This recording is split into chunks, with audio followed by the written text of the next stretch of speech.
Live everywhere. Daily Co's Radio on netrootsradio.com presents David Walton. Kagro in the Morning Show.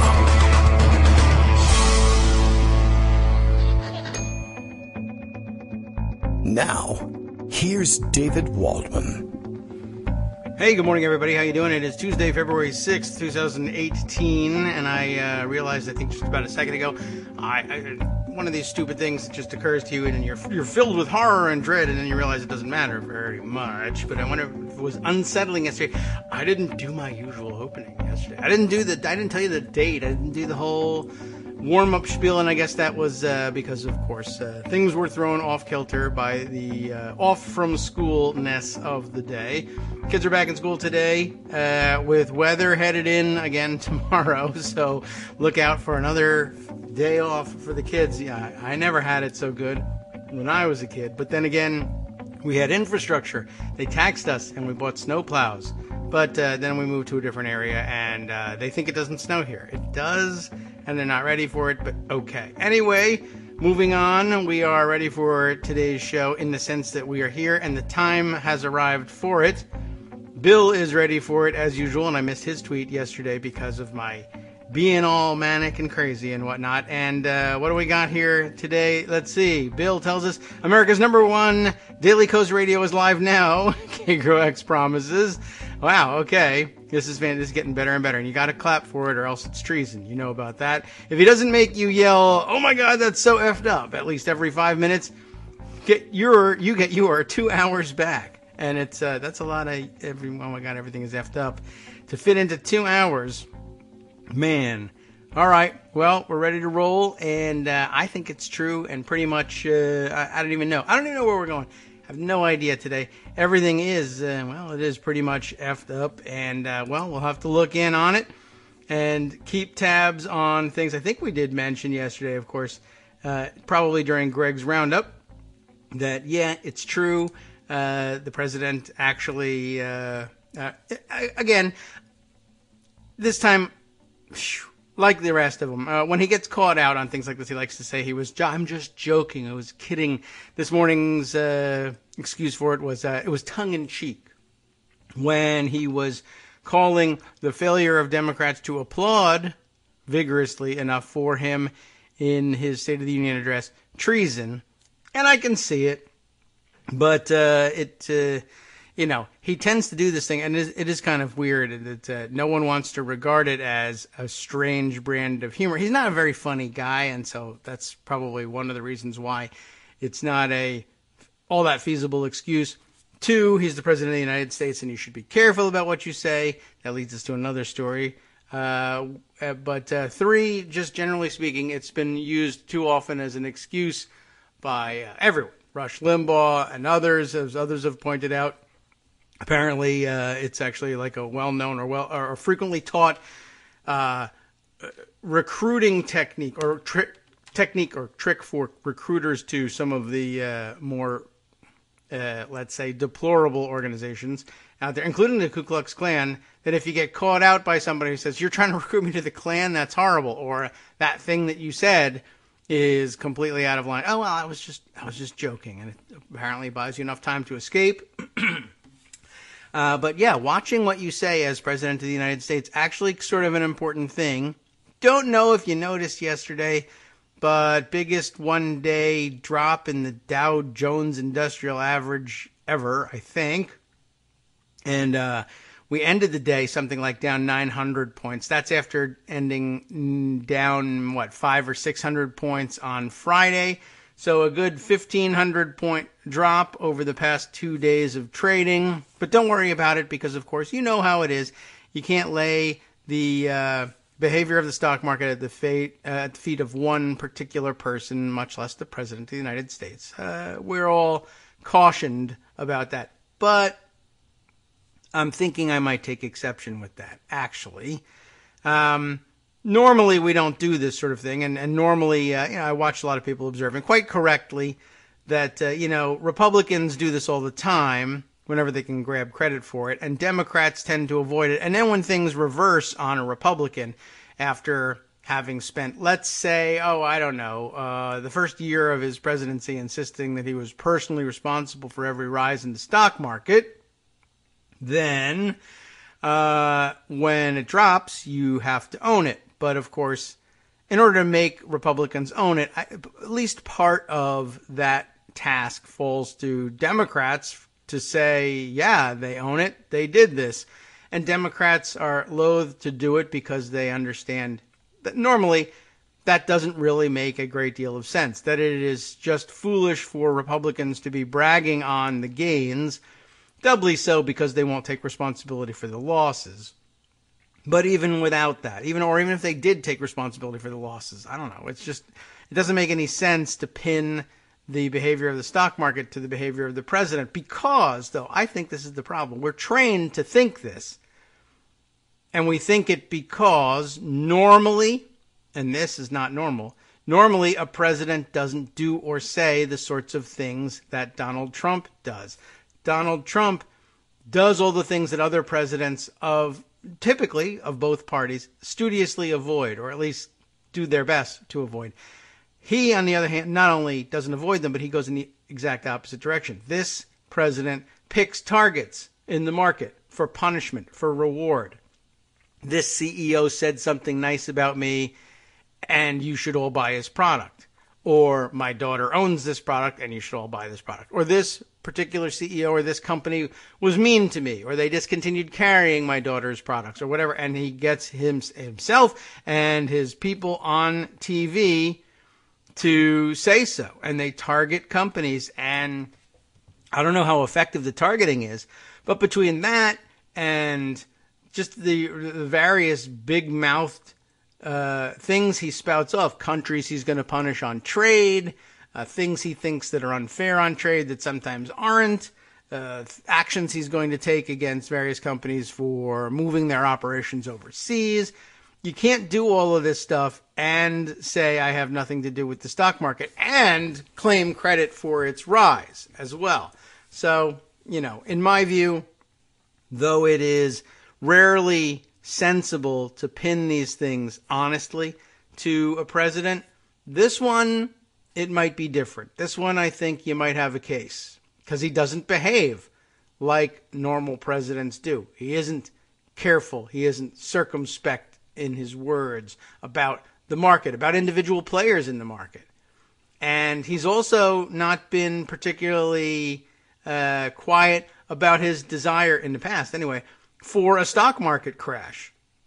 It was explicitly made clear during the campaign and earlier he thought that, like Steve Bannon, that a stock market crash, a new economic super crisis along the lines of the near total collapse of 2008, along the lines of the Great Depression of the 30s, the cure for what ailed America was a total collapse of its economy and order so that everyone would, I mean, this is a stupid theory, this is their idea, everyone would somehow magically then go back to those values which we've lost in America. We would make America great again, the theory went, by destroying it, I guess, and building it again from the ground up. But, one of the prominent features of the recovery from both of those crashes was, of course, a pretty sizable dose of socialism, sometimes open, sometimes not so open, like socialism for banks, but not for you, as we got in the second time around.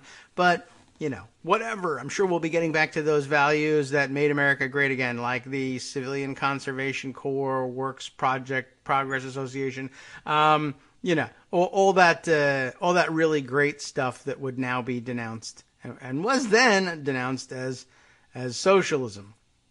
But I digress. Anyway, yes, Bill points out for me, he's got the numbers close at hand. Thank you very much. 1,179 point drop all told yesterday, and 666 point drop. How do you like that as a number? 666 points down on Friday. So where does that leave us? 1,800, in the neighborhood of 1,800. Somebody, you can do that math too. That's a lot of points. as they say.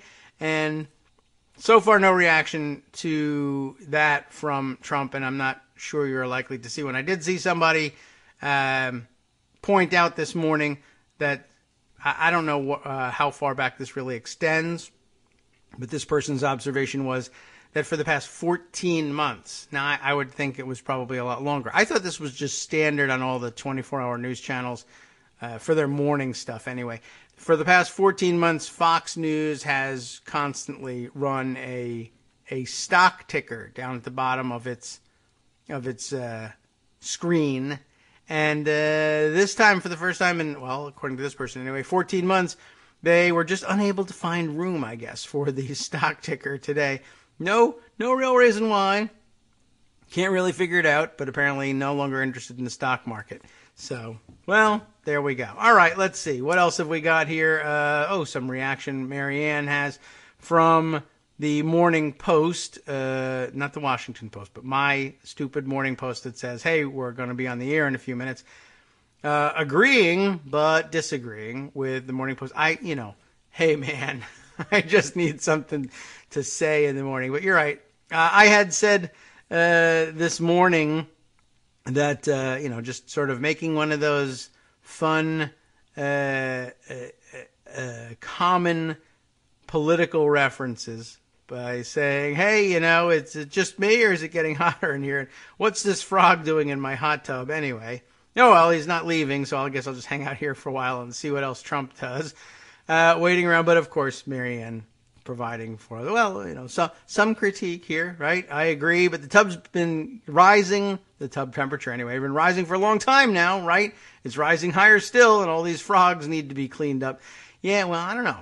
If it's good enough for a frog, it's good enough for me, I think. Of course, yes, things have been heating up for a while. We noticed this for quite some time, and most of us here listening to the show haven't forgotten what it was like during the George W. Bush administration and earlier. I mean, depending on what fuel you're talking about here, whether economic or civil liberties or what, the temperature's been rising everywhere.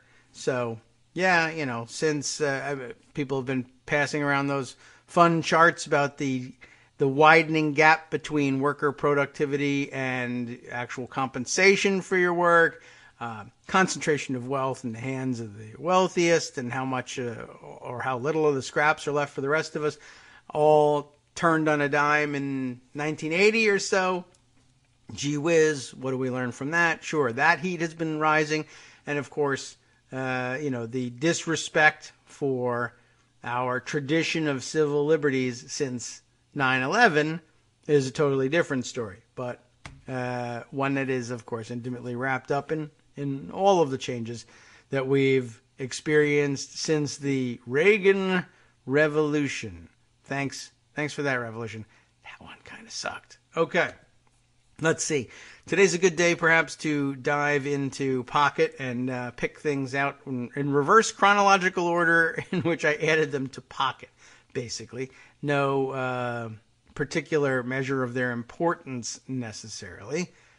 But let's see. Lots of observations made by friends on Twitter, and usually pointing to original reporting sources to back that up. And let's see, the first thing comes to mind, because it's at the top of my Pocket list, a tweet from Marcy Wheeler, Empty Wheel, tweeting yesterday the observation, and it's a good one. You know how Lawfare, the blog that we read all the time, which she identifies by Twitter handle, Lawfare blog, you know how Lawfare had that extended debate, and I don't remember in particular the debate itself, but it does sound like something that Lawfare would participate in. A debate among their writers about whether people should work in the Trump administration. Remember, Lawfare blog is populated largely by conservative legal scholars,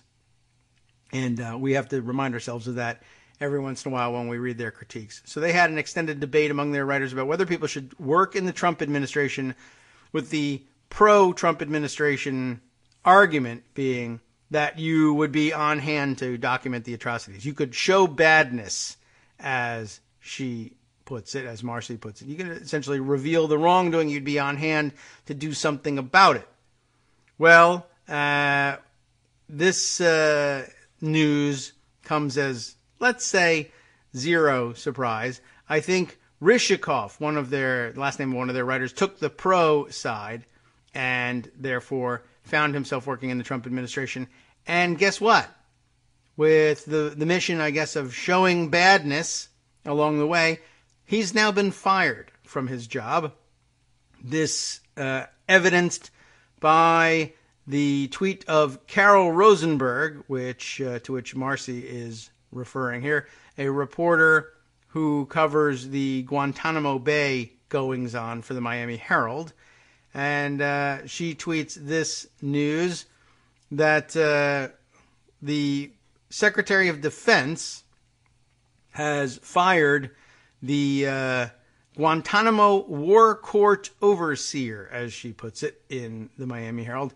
So dateline Guantanamo here. In a surprise move, Secretary of Defense Jim Mattis, remember, we love our generals, on Monday fired the top official overseeing the trials of the 5 men accused of plotting the 9/11 attacks and other alleged war criminals held at Guantanamo.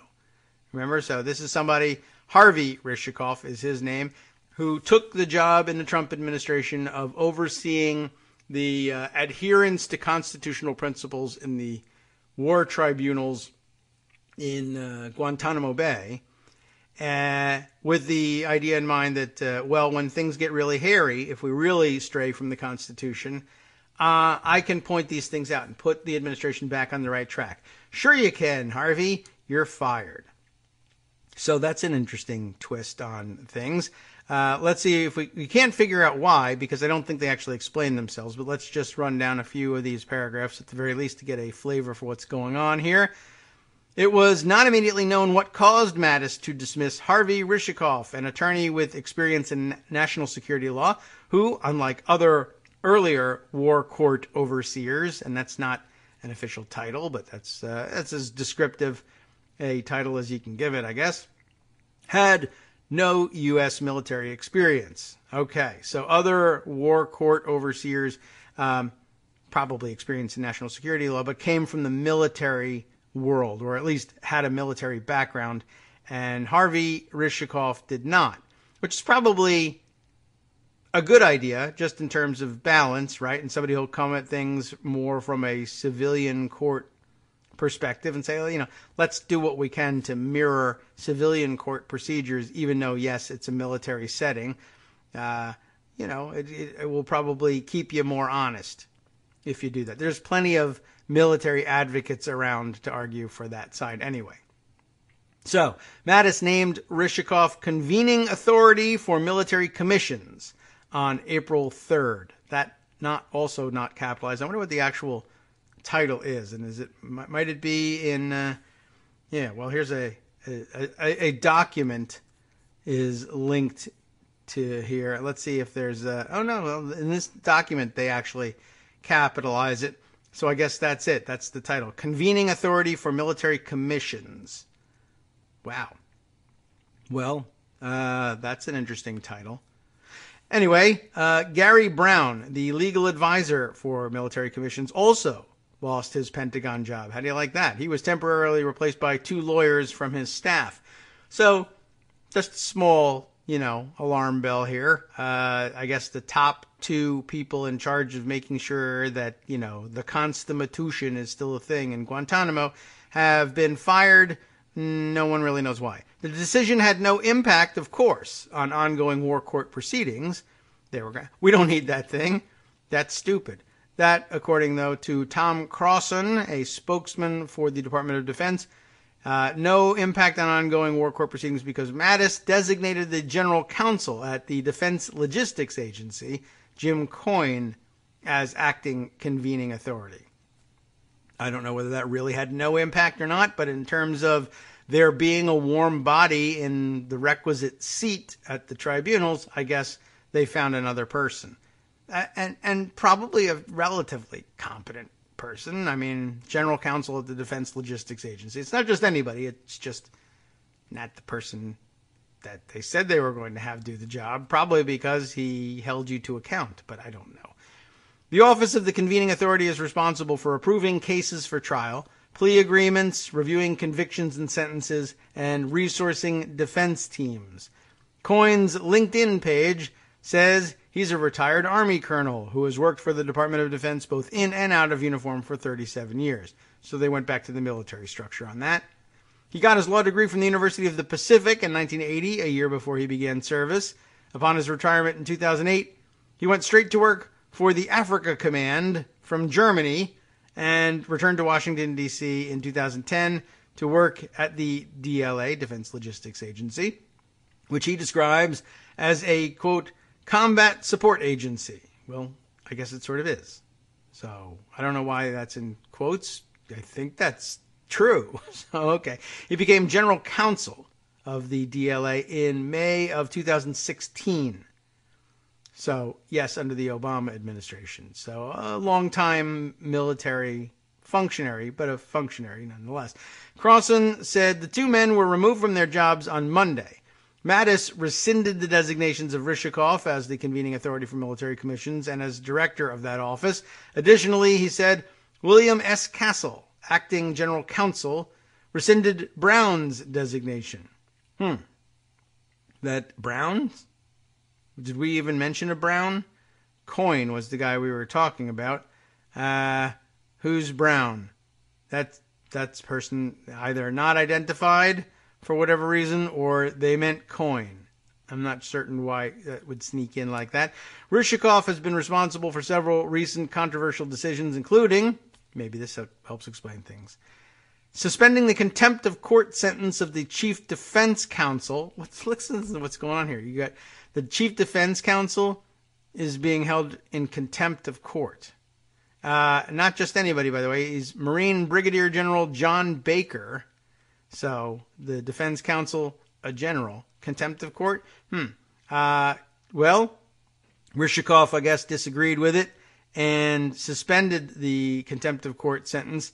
And then, boom, he's gone. Without explanation, his office also rejected a proposed charge sheet for 3 former CIA captives held here on suspicion of plotting terror attacks in Southeast Asia, including the grisly 2002 Bali nightclub bombing.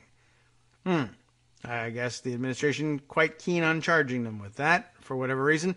President Donald J. Trump, that's not his real name, but what the hell, has also been critical of the pace of trials by military commission, as if he knew what the pace was. He tweeted on November 2nd that he had changed his mind about sending a suspected terrorist captured in New York to Guantanamo for trial because, quote, statistically that process takes much longer than going through the federal system, which is an interesting objection to make because, of course, we always thought that they should, well, very many of them anyway, and very many of us thought that they should be taking place in the federal system, and also just a weird use of statistically. It's, I guess, technically correct, but not where I might have thrown in statistically.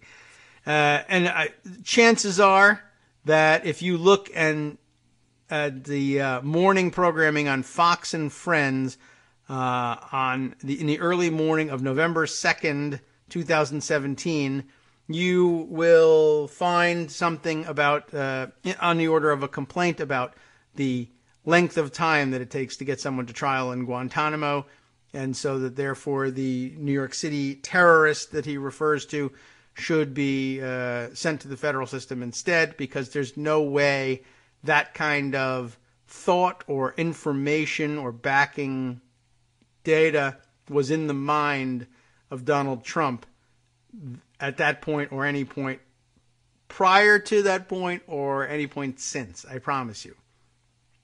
Rishikoff has also recommended, by the way, that the chief of the prison guard force build a new compound at Guantanamo for attorney-client meetings, after Baker and others said the privileged conversations had been compromised. That's a big problem and sort of one of the elements of our conception of a fair trial. In court on Monday, a prosecutor in an al-Qaeda commander case described the problem cast by defense attorneys as an ethical conflict, as a red herring that has been rotting in the Guantanamo sun for months. That is some description.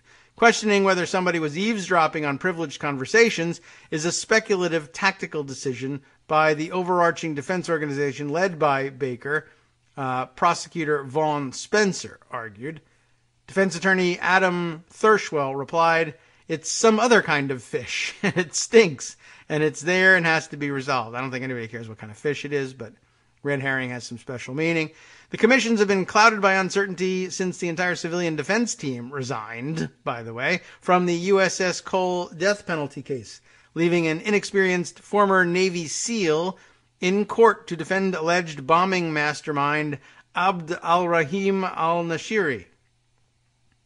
Although Ryzhikov was appointed at the start of the Trump administration, his name went forward as a candidate for the job toward the end of the Obama administration. He was removed less than a week after the president signed an executive order formally rescinding Obama's closure order for the prison. So in other words, it was back on his radar. Someone reminded him that there was a Guantanamo, and all of a sudden he has 1,000 ideas that he got from Fox News channel about how to fix things down there. So in this order that he signed, he tasks Mattis with crafting policy for bringing new captives to the detention center that currently houses 41 captives, 10 of them with military commission cases. So that's a useful update on what's happening down there and who we still, or how many we still detain. Just a few more lines before we take our first break for the morning.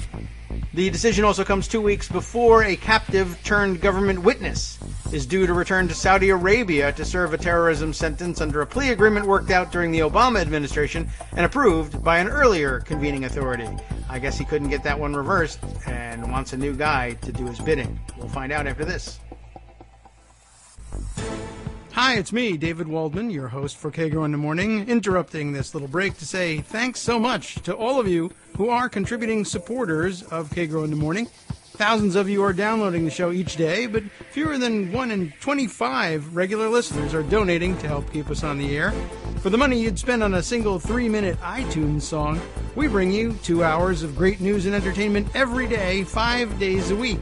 Patreon.com, Patreon.com makes it easy. You can find us there by searching KagroX or David Waldman or Kagro in the Morning or even Daily Coast Radio in their search box, and you'll be right where you need to be to make easy, recurring monthly contributions to support our show. Once again, thanks so much for your support.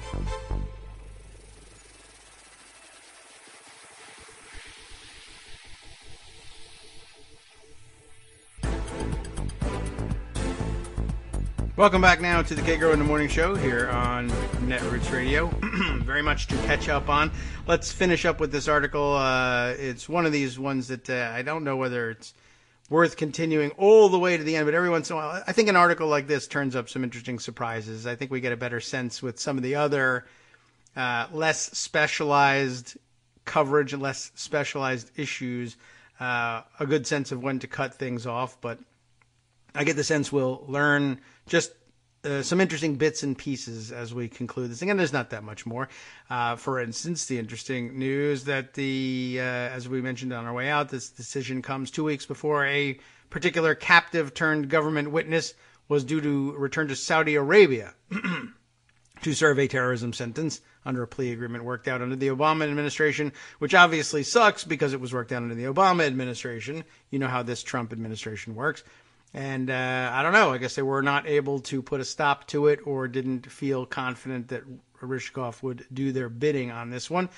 The job of acting legal advisor went to Mark Toole, a long-serving deputy in that office. One duty he won't take over is handling matters related to the USS Cole case, where Nashiri awaits a death penalty trial. A different deputy legal advisor, Air Force Colonel Matthew Van Dalen, was assigned to provide Coyne with legal advice on the Cole case. By the way, with respect to the replacement, I think, of Coyne by his 2 highest-ranking deputies, I guess that's what Michael Musson was talking about in commenting that the Car Talk brothers once argued that it was possible for 2 people to be dumber than one person that doesn't know anything at all. Could be. We'll have to stay tuned and figure out what it is they know and what it is they've been able to do. So, just to wrap things up on the Guantanamo front, the military judge in that Cole bombing case disqualified Toole, who now, I guess, doesn't take over that one. That's the one thing that's excluded from his new bailiwick, I guess, because he was disqualified in 2015 by the judge presiding over that case over his role in an earlier attempt by the Pentagon to order the war court judges to live permanently at Guantanamo until their cases are over, meaning they would live there for years. That seems like excessive. What might you be? Well, they are military, but I don't know. Seriously, well, whatever. I'm not sure what his rationale was. I mean, could it really be like, well, we want you to get started early in the morning? Okay, whatever. The Pentagon withdrew that order after the September 11th terror trial judge suspended that case because the move-in order created an appearance of illegal meddling in the independence of the judiciary, known as unlawful command influence. That, I guess, exclusive to the military courts of justice, but certainly has a parallel in civilian court. Obviously, you don't want to be meddling in the independence of the judiciary anywhere. Upon learning about the latest development, veteran war court watcher Stephen Vladeck, a University of Texas law professor, said it was too soon to know if the Rishikoff firing would lead to allegations of unlawful command influence. It's hard to know without knowing why he was fired. You may never find that out, though. Vladeck said by email, but it's not at all difficult to imagine that at least some of the commission defendants will use this as further proof that Secretary Mattis is exercising too much control over the proceedings, which could, of course, jeopardize any convictions or the validity of any of the proceedings of the court. But to hell with that, because the rule of law is for losers. You know how it goes in this administration. All right, let's see. Other items of interest from the morning. There are several. Let's see. The first I'll pick up just because it happened to fly by as we were coming back from break. Noah Rothman, associate editor of Commentary, retweeting this, and not a liberal source, let's say. And Brian Beutler, I guess, retweeting this into the timeline. This seems rather interesting, and I guess we're back to the memo from Nunes on this one. His comment here, Noah's comment, wow, this was the central claim in the memo that called into question the validity of the warrant. Conceding this like it was an aside is remarkable. A grab here, a screen grab from a New York Times article. Let's just open the Times article and see what we're talking about headline-wise. Committee votes to release Democratic rebuttal. There we are. To GOP Russia memo. So we have that news to add. Of course, that vote would have taken place yesterday after the show. That's the context of the screen grab here. The screen grab itself says, confronted on Monday with Democratic claims that such a disclosure was included in the application, that is the application for the FISA warrant on Carter Page, I imagine. Confronted on Monday with the Democratic claims that such a disclosure, what disclosure? We'll find out, was included in the application. Mr. Nunes conceded on Fox and Friends that there had been a footnote to that effect, but he called its inclusion a far cry from letting the American people know that Democrats and the Hillary campaign paid for dirt that the FBI then used to get a warrant. Okay, so that was the claim. The claim was that the warrant was invalid, and this is why Noah is surprised at the centrality of the issue here. The claim has always been the warrant for surveillance of Carter Page was invalid because it was based, they originally said, solely on, and they've been forced off of that to some extent, on information developed in the Steele dossier, which is also, I mean, it's not true, and we've now been able to establish that the key information that led to the FISA court's agreement to surveilling Carter Page predated the Steele dossier and preexisted the Steele dossier by several years.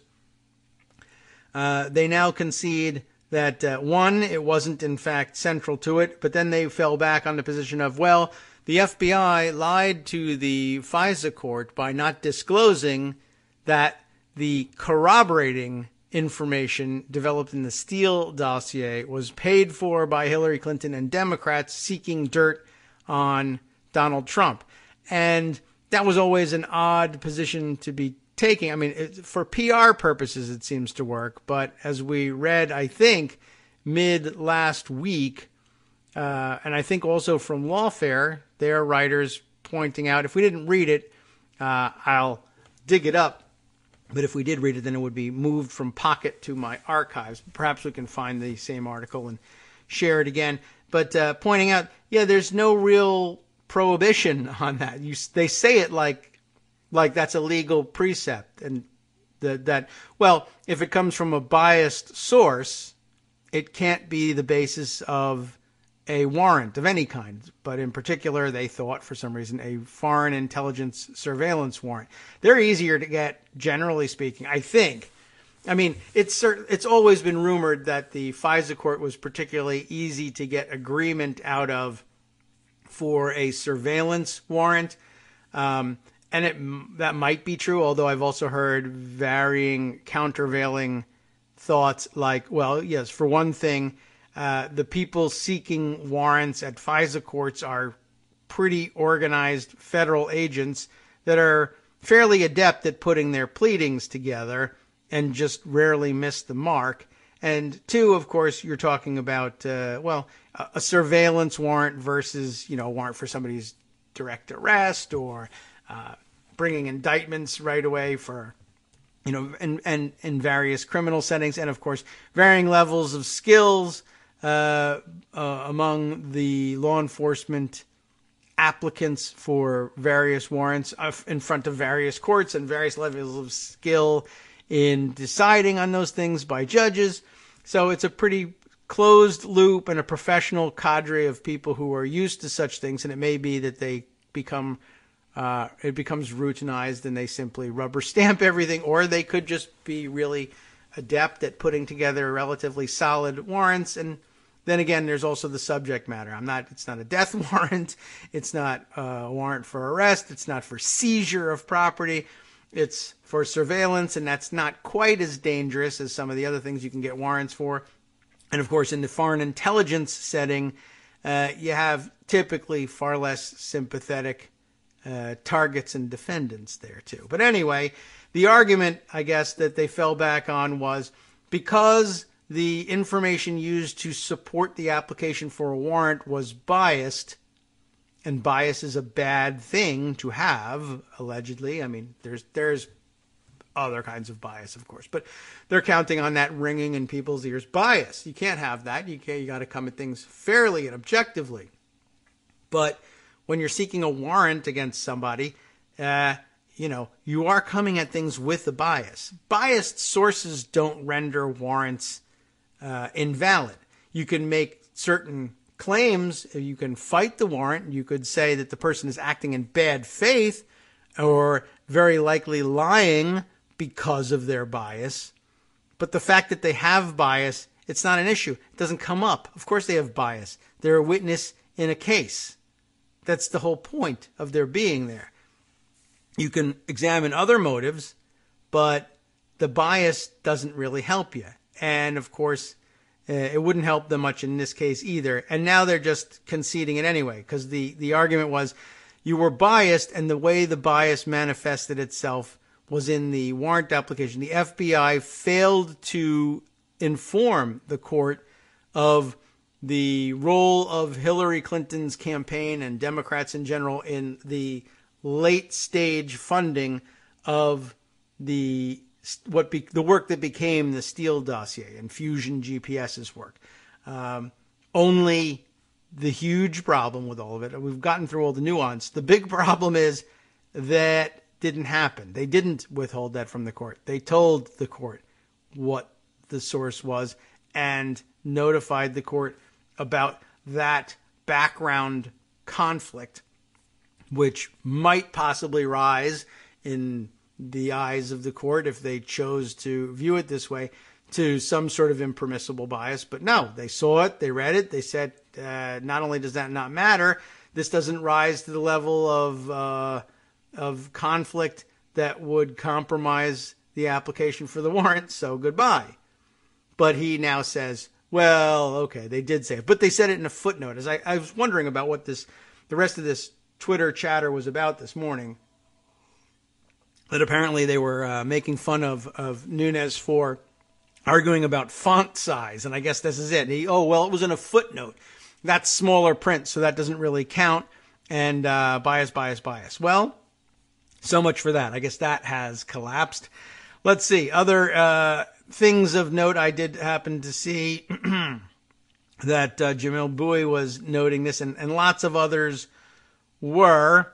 We have to catch up on this one. He was retweeting Matt McDermott's thread, which I thought I might have put aside at some point. But we have constitutional crises popping up all over the place, not just on the federal level, but in Pennsylvania at the moment. And I do believe we've made mention of this in the past couple of days. Pennsylvania, of course, the Republican-controlled legislature there ordered by the Pennsylvania courts to immediately redraw the unconstitutionally gerrymandered legislative district maps there. And Republicans, of course, having lost the case, were mad. They were mad on the internet about this thing. And they basically just said, how many divisions do you have? And to hell with you. And we're not going to redraw the map.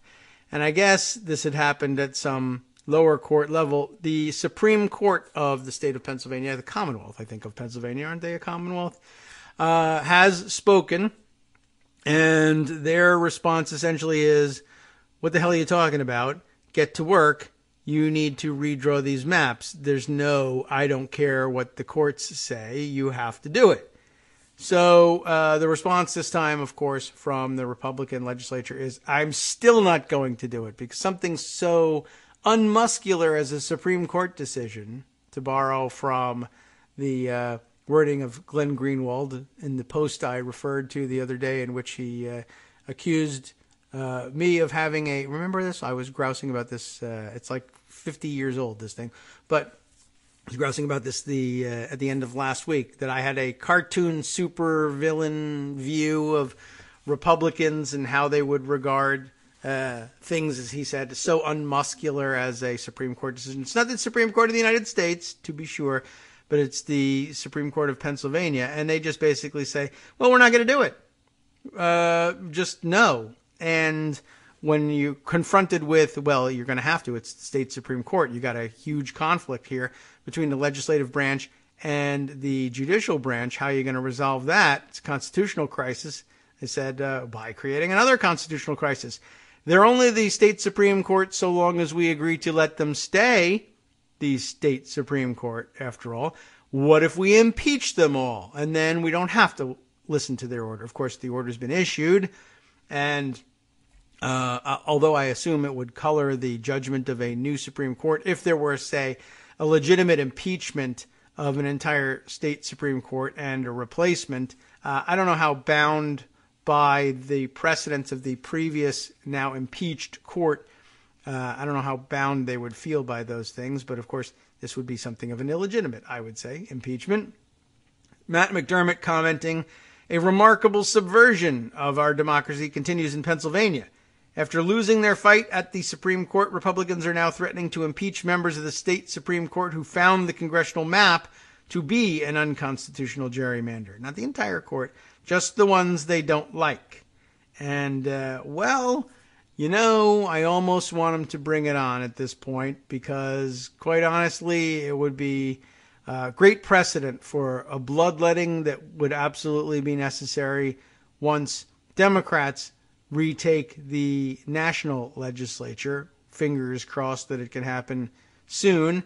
But, of course, our Democrats, they're loath to exercise the power of impeachment. But quite honestly, if I were running things and I had my druthers and people were listening to me, and they rarely do, I'd begin, of course, you have to begin with the most serious case, and start working on the removal of Donald Trump and Mike Pence and basically everybody all the way down the line. But, it sounds extreme and weird and fantastic and just dreamy, really, honestly, when you think about it. But there's good reason, not just political necessity. But also, I would say, while we're at it, if the door's opened up in Pennsylvania, two wrongs don't make a right, but let's find out whether that's really true. They say it's true. The two wrongs don't make a right. I'd like to test that premise by impeaching and removing Neil Gorsuch from the Supreme Court. I just have this feeling that, it just hasn't been a period of good behavior for him.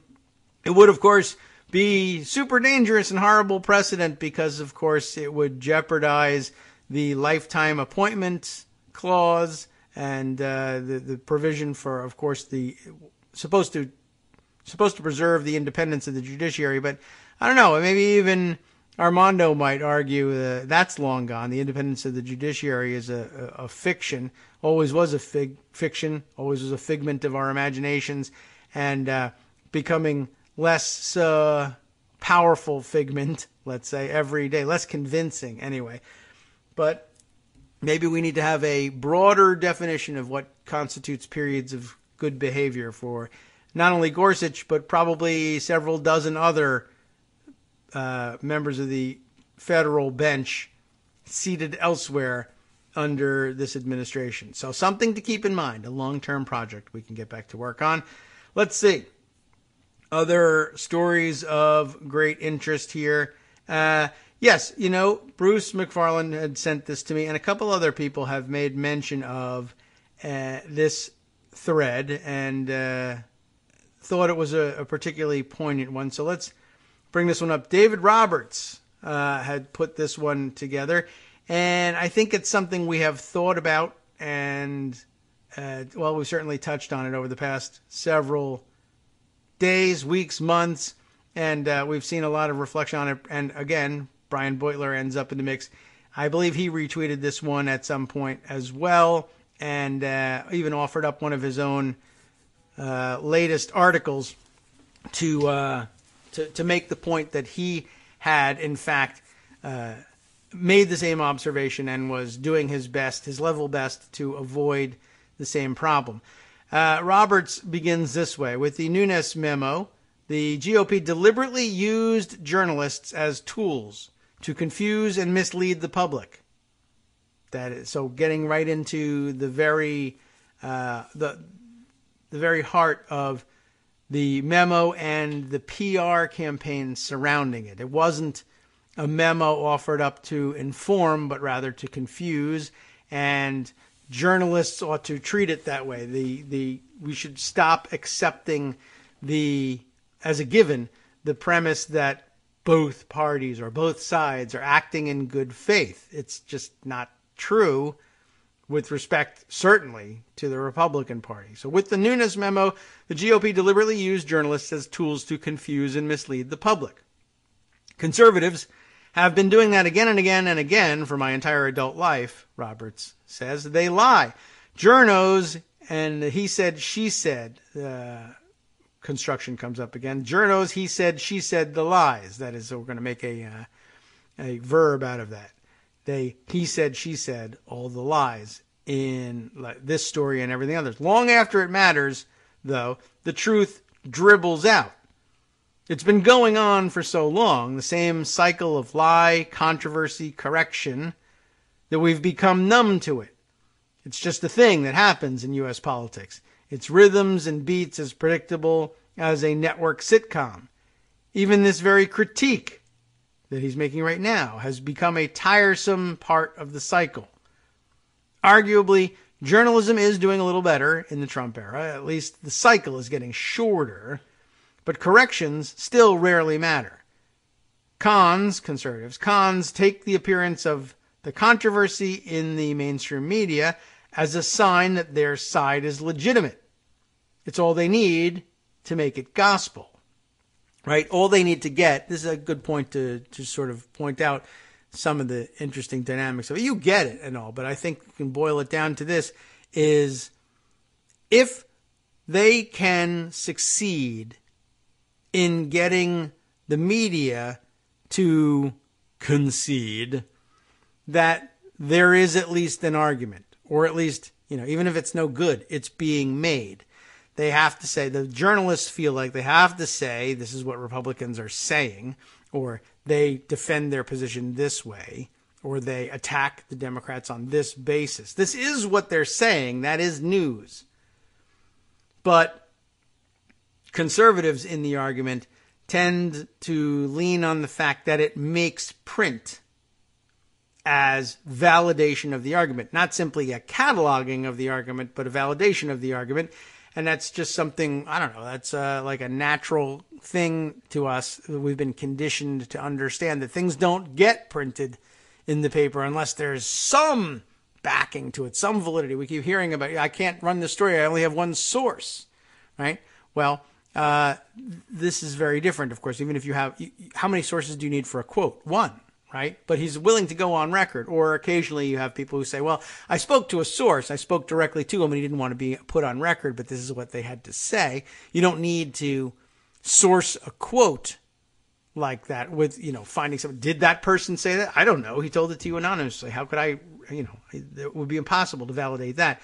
But if you say, I want to tell you off the record or on background, or I want to be, quoted, but only anonymously, that makes the paper, right? So you put it in there, and all the vetting that has to be done of all the facts, or at least alleged facts that are stated in any particular article, those things tend to have to be checked and rechecked and double checked. It doesn't tend to make print unless there's been some consideration given to the question of, can we print this and defend it if necessary?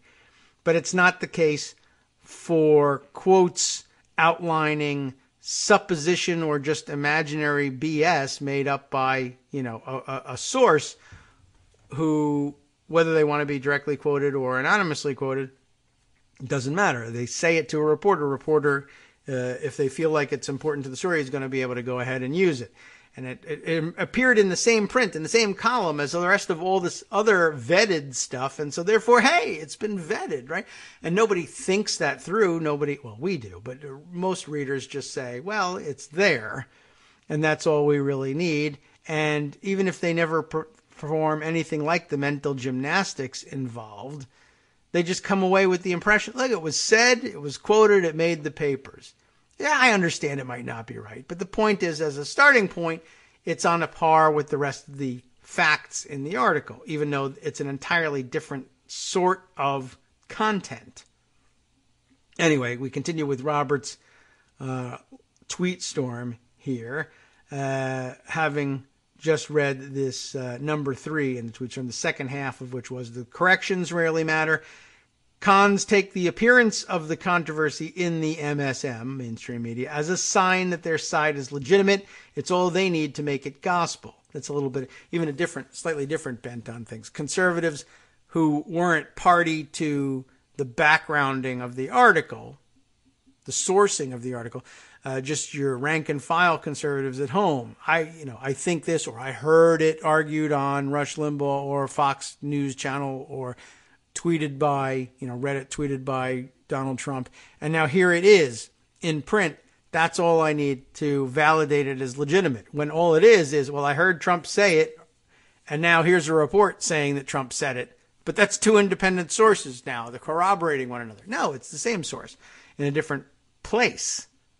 But again, the gymnastics, and for these guys, it is just gymnastics, rarely performed. All right, the fourth tweet in the tweet storm, basically a controversy. GOP claims X, but Dems say Y. Signals for partisans to dig in their heels, and for casual news consumers, the vast majority, to dismiss it as yet more unpleasant, unproductive squabbling. The merits of the argument are almost beside the point. But it's crucial to remember that this outcome is not neutral. It is to the liar's advantage. The lie has become a legitimate side in a controversy, moved from the realm of false to the realm of contested, if at best, really. Partisans are further polarized. Normals are further alienated. Also crucial to remember, given the power of right-wing media to amplify and the norms, conventions, and habits of mainstream journalism, there is essentially no check on this phenomenon. There is no way to stop it, no limit to it. Lies work. And that was tweet number 6. And then a 6.5 sneaks in here. This will teach me to try to do a thread tweet with garbage airplane Wi-Fi. Sorry for the random delay. Oh, okay. Now on to number 7. Basically, the mainstream media has been hacked, and the only way out is to change the source code. It's got to figure out new norms and conventions and habits that can thwart the hackers, or at least battle them back a little bit. But what would such changes look like? I don't have any more than fragments of an answer, he says, but here's a thought. In normal life, when someone lies to our faces again and again, we eventually come to mistrust that person. We no longer take what they say in good faith. We assume it's false, absent outside confirmation. Mainstream media conventions seem to prohibit this. Objectivity apparently requires assuming good faith, a presumption that everyone in politics is at least attempting to make truth claims, that their statements are meant to reflect, not merely manipulate, reality. That does seem like a problem. That assumption of good faith seems to me, Dave Roberts says, the hinge on which all this turns. It is the heuristic that right-wingers most ruthlessly exploit. They know that no matter what they say, the mainstream media has to at least formally treat it seriously enough to print it alongside what quote-unquote critics say. Well, there's still a little bit more. We'll return after this short break.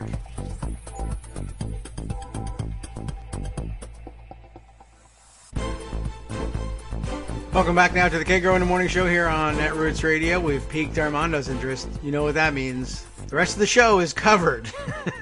The media issue has got him incensed, and I think a lot of people. This was a good observation, and it's the reason why it was shared with me by so many people, not just listeners to the show, but friends on Twitter and writers who were pretty sure that they had at least found a way for themselves to try to work around the problem. I mentioned that Brian Beutler offered up a piece of his own as a response to this, not a contesting of this, but rather a reflection that he had reached the same conclusion and was approaching things very differently and wanted his fellow journalists to be able to do the same. So as we left off, we were just pointing out that this assumption of good faith is a problem that the media has, and I think we all acknowledge that one. And the weakness most ruthlessly exploited by the right wing in this, they know that they're dealing with players who feel like their objectivity, which we could argue all day about whether or not that is a thing or whether it really ought to be a goal, but apparently they do in the formal training learn to believe that that should be, and I understand why that is. I mean, they want to be able to pursue truth without regard for ideological bents in these things, and that's obviously laudable. They just don't know how to deal with it when one side purposefully and intentionally lies as frequently as it can, with the idea in mind that these guys, because they need to be objective, won't even look to see whether we're telling them the truth. They'll just print it and we'll win the PR game that way. In other words, the mainstream media has to, in order to look like it's getting input from both sides, print lies alongside what you might, well, if you're a Democrat, obviously you would say, well, I agree with that. That's actually true. Well, you know, if we're a little bit more objective, we say, oh, okay, there's at least a kernel of truth here, and this is how Democrats see it. And the problem is, you know, many years ago, it would be one thing if you were saying, well, this is how Democrats see it, and this is how Republicans see it. But we've now reached the stage where this isn't even really how Republicans see it. They just want other people to see it this way. They don't literally actually see it this way. They know, for instance, that just to go back to the previous story, that Devin Nunes knows full well that the FBI disclosed to the FISA court that the the late work of the Fusion GPS group that became part of or even followed up the Steele dossier, what became known as the Steele dossier, that all of that was disclosed to the court. He knows it. He's seen it. But he instead says, no, they didn't say it. And now it may be the case that he has no idea that biased, quote unquote, biased sources can still be perfectly legitimate sources for information underlying a warrant. That may just be, I don't know what I'm talking about. I'm not a lawyer. But it could just as easily be the opposite. It could just as easily be that he knows that full well, but he knows that Fox News viewers and the consumers of right-wing fake news and other kinds of news, even if it isn't straight-up fake stuff like from Breitbart, that they'll read it and jump to a conclusion. Well, bias, that's a bad thing, so I'll just accept this interpretation of it. So it's not even the case that it's taking two opposing viewpoints and laying them out fairly side by side anymore. It's now a fair viewpoint versus I don't even give a crap, what goes into this viewpoint. We just need it to be bad about Democrats or about our enemies, and so therefore we're going to frame it that way. So let me see. We do have Armando with us. Good morning, Armando. Hey, good morning. How are you? Okay. It seems like this is it looks like we have an 18-part tweet storm here. We're at about part 12 here, but I imagine there was something along the way that you wanted to comment on. Well, I have a couple of frames that I think are wrong there. I think he makes a mistake saying he said, she said. He said, she said buys into the exact idea that these two sources are equal. If you don't know anything else about he and she, it is he said, she said. But what are they saying? And I gave you my counterexample of what it really means. Republicans argue the earth is flat. Democrats disagree. Yeah. That's what's happening. Yeah, in many ways, and right. It's an old construct. It's not new. In fact, I would argue the media is much better now than it was even 3 years ago on this point. Any particular issue could have been easily fact-checked on any subject, tax cuts, the effect of Obamacare, what have you, deficits, who cares, who doesn't care. Just yesterday there was somebody who wrote, look at this, the deficit is projected to be bigger than in 2010 when the Tea Party erupted because of their concern for deficit spending. I said, and I felt like, you're exactly the problem. Oh, I see. Yes, the just sort of the casual throwaway of it's higher than it was. I mean, that would be objectively true, but it was higher even when the Tea Party burst onto the scene as deficit hawks, which is not how they burst onto the scene. Of course they did. And of course Republicans aren't deficit hawks, and they never have been. And why is, and that's not an opinion, that's a fact. When they're in power, they increase the deficit. Generally speaking, Democrats through the course of their administration, certainly the last two, from the point of where the deficit was when they came into office to what it is at the end of their term, it's much lower. Those are just objective facts. When a Republican is in office, including Ronald Reagan, at the beginning of his term, toward the ends of the term, the deficit has increased by magnitudes. And that's certainly going to be true for Trump. So this is what's the absurdity of all that. And journalists have to know these things. And I took one that's even a little more complicated, but it's even the most basic things. Look, if you believe scientists that climate change is a real thing, maybe the scientists are wrong, but generally speaking, we look to scientific experts to give us a scientific idea, and we say, well, that's what we think is true. And if someone comes in and says, to me, the equivalent of the world, to me, well, there's Kyrie Irving thinks the Earth is flat. I mean, do we? And things that the Republicans say are the equivalent of that. And you report it. Republicans assert this lie. Democrats disagree. And it's not he said, she said. It's GOP, lies, comma, Dems dispute assertion. That's not good. Now, they've been better, though. And you still find it. And you sometimes see the complete old school types like, say, John King and Dana Bash, who were so used to both sidesing it. And it is sort of jarring because in some ways the media will call out and say, on TV especially, and certainly on Twitter, the real problems are the conventions, in my view, the conventions of the newspapers. And even a paper that I've been praising, the Washington Post, does it as well. Its coverage of the Nunes memo, at least with regard to its headlines, was really bad. Mm-hmm. The New York Times is the New York Times, and they're terrible generally, but on any political story, they're just off the charts bad. And one of the problems, of course, is the mix of politics with policy reporting by a group of reporters who really don't know the policy facts.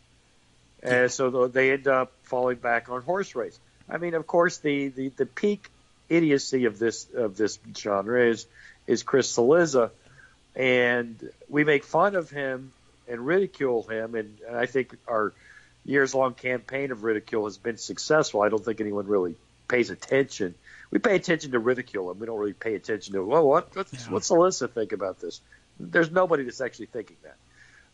We're thinking about, what stupid thing is he going to write about this so we can point and laugh at him? And we need to do that more to reporters. That's the only discipline that we can put on the media, it seems to me. And while this guy has this exercise, and I'll let you get back to his tweets, what should we do? Well, first of all, you got to convince them that they need to do something. Yes. So let's get to that first. And I'm not sure he's actually got a tweet about that. Yeah, anyway, we'll see. We'll have to go and search it out. Now, let's see. We were down here. You said number 12. I think. Yeah, I think we were in a neighborhood of 12. No, we hadn't even reached that yet. But okay. Let's see. The assumption of good faith. We began discussing this. I think this was the last one, number 10 here. The assumption of good faith seems to me, he says, the hinge on which all this turns, the heuristic that right-wingers most ruthlessly exploit. They know that no matter what they say, Republicans that is, the mainstream media has to at least formally treat it seriously enough to print it alongside what quote-unquote critics say. At this point, however, someone like Nunes or Conway, Miller, Sanders, Trump, and the names could go on and on, I guess, ought to have sacrificed that presumption of good faith. They are liars. They lie frequently and on purpose. So the mainstream media should start treating them accordingly. Can I stop you there? Mm-hmm. I don't even need you to not assume good faith. Use your mind. Listen to what they say. They're telling you lies that you know are lies. Well, it's not even a question of good faith, bad faith. They just lied to your face. And you know it, and they know it. Right? I do keep saying every time that when somebody finds out that they've been lied to and they're astonished, I'm like, you were on press pool duty the day Trump went to the golf course, and you saw them putting his golf clubs in the car, and you heard them say, no, he's not going golfing. He's got important meetings. Meetings. Yeah, right. And they knew it was a lie. Here's an Instagram that a neighbor took because he's not at a secluded resort. He's in backyards of the people in the development. The Trump National, as I've mentioned a couple times, it was a neighborhood golf course built by the developers of this Lowe's Island development here. It's one of those places where, you get to buy for a little bit more money. You can buy a house right on the golf course, that backs up your backyard, has some berms in it to protect you from errant balls. And then there's the course. The 9th fairway is in your backyard. Donald Trump will be in your backyard. I mean, all you have to do is be on the back porch and take a picture of him. It's not, he's not golfing in Tahiti. So, that's why there's always Instagrams of, hey, there goes Donald Trump. Or and they don't close the clubhouse because he's got to cater to his members because he's an impresario more than president or even for that matter, real estate guy. He loves to host parties. So he wants people who love the Trump idea of luxury to be walking around so that when they bump into him, they say, this is the most delicious grilled cheese I've ever had in a golf clubhouse lunchroom before, grill room. And that's why there's always pictures of him. But there they go. You know what? Meetings. He's having meetings. Well, and they write, well, the White House says he's having meetings. And they do occasionally then say, I did see his golf clubs going into the car. But and frequently people do send Instagram photos of him golfing, and he is in golf attire right now, but they don't say, so they sent these guys out and they lied to us. I mean, they did, right? You see it. There's the golf clubs. You hinted at it. You say, my lawyers will let me get away with saying, he says he's having meetings, but I see golf clubs, and probably, like last week, we'll see an Instagram. But why not just say, the White House press secretary just lied to me? That's a story. All by itself. What's weird about the golf clubs? It's a bigger clubs? story than what he's doing on Saturday. Why doesn't he leave the clubs at the club? That is a good question. He may. I wonder whether he just has like one favorite set and he brings them with him to Florida or whatever. Sure, but he's in Washington. Yeah. He's at the White House. He's going to Virginia. You could certainly send somebody to pick up the clubs. Right? Yeah, that's true. Maybe he likes looking at them or something. Maybe, or maybe it's like the Rodney Dangerfield character in Caddyshack. He's got special functionality built into it. Radio. That's how he tweets from his golf bag. Right? It's got a Wi-Fi hotspot in it. I don't know. I'm not certain why he doesn't have multiple sets of. I think unless you know what, it would be funny. That's not even in my. You know what? Those aren't even my clubs. I don't even use those. I'm loading them in the car because F you. I don't even need these clubs. Oh, I'm going to have meetings. Hey, shake that golf bag a little. Let them hear the rattle of the clubs. Oh, we're wise to you, Trump. Yeah, you got me. Keep printing them in a meeting. You don't go to a golf course to have meetings. You go to play golf. Sure. Or you go to dinner maybe or something, but he's going there at 9 a.m. You go to play golf. Yes. And they knew this. And they were being lied to for months. And they pretend, there's a little wink in the coverage. Sure. Yeah. But, so what? Well, why not say that I was just lied to by the press operation again? Because then later, when it's important, they're lying about something of substance, then you can say, well, they're habitual liars. For instance, I just told you this morning they're liars. And they are. I don't know what they think they're getting away with. And by the way, the idea of that he's going for meetings, I know you say, well, you don't go to, you could, I guess, if you had drive and focus, you could have. Saturday mornings at 9 a.m. He's going to the golf course. You could. Another person could. He's the president of the United States, David. People come to him for meetings. That is true also. That's one thing. The other thing is, this person in particular, 4.5 hours of meetings. Now, first of all, that's how long it takes to play around a golf. And he can't do anything for 4.5 hours. Not even sleep.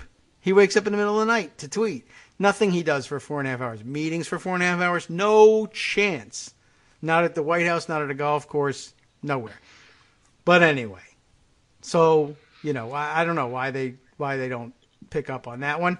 I'll give you another tweet to riff off of. When a serial liar tells you, have I got a story for you? You don't write a story premised on good faith. You write, in so many words, serial liar makes unsupported claims that are probably BS. That's what we'd like to see them write anyway. That's what he says they should be doing. That is anathema, though, to objective media, despite being objectively true, which is kind of amazing. You want to be objective? This is objectively true. I know, but it doesn't look or sound like something people are traditionally used to thinking of as objectively true. Objectively true is he said, she said. No, it's not. It's just that's what used to happen when things were normal. I have a short riff on that point. Yeah? And it's really endemic to the political genre because there's too much of Trump's advisors think that it's going to be great when he's convicted for obstruction of justice. It's really going to help him in the polls. Yeah, there's a bit of that, too. No, it's made to be lied to. Oh, this is great for us. We're really excited about the fact that Trump supported the Ku Klux Klan. It's good news for John McCain. The Access Hollywood tape was terrific. Yeah, yesterday's stock market was just a correction, and it's healthy. Right. There's that, too. Yeah, speaking of that, just as a side, I walked into where I have a TV, and I see that CNN has the stock market ticker. So every tick is being shown. Like, it's just dropped 100 points in the last minute. That's got a death watch. And Fox went the other direction, I understand. They took it off. Okay. Let's see. We got number 13 here. Of course, the right wing would cry bias. That's part of the game. One way they've kept this racket going so long, right, working the refs. But taking note of reality and changing your behavior accordingly is not bias. Pretending not to know something true for the sake of appearances is not objectivity. I can largely agree there, I think. Number 14 here, Trump, Little Jr., and probably Nunes himself, they think the memo, quote unquote, worked. They think it worked simply because it gave right-wing partisans permission to dismiss the Russia investigation. They don't care one way or the other. We'll edit his language here. They don't care if it's true. That's not a relevant category for them. They are pure tribalists. Like 98% of the right, there is only the partisan war. Saying things to media is only a weapon in that war. Truth, the truth of what they say, I guess, is irrelevant. If the mainstream media wants to make truth relevant, it's got to change the habits that make it such an effective weapon for liars. So that is the conclusion of number 15 there. Getting close to the finish here. Why don't maybe we can plow through these things and then sum up. Number 16. Anyway, he says, my plane's about to land, so I should quit rambling. And here he refers to, just FYI, Brian Beutler has been writing about all this, because Brian Beutler made sure that he knew that he'd been writing about this, and everybody who read this thing got a note. I've been writing about this for a long time, and he has been. So I can understand his interest. I've been writing about it. I've been screaming about it for a long time. Yes, that's true. I stopped writing and started screaming. So FYI, he includes Beutler's piece here. He says he's been writing about it all consistently and powerfully for a long while.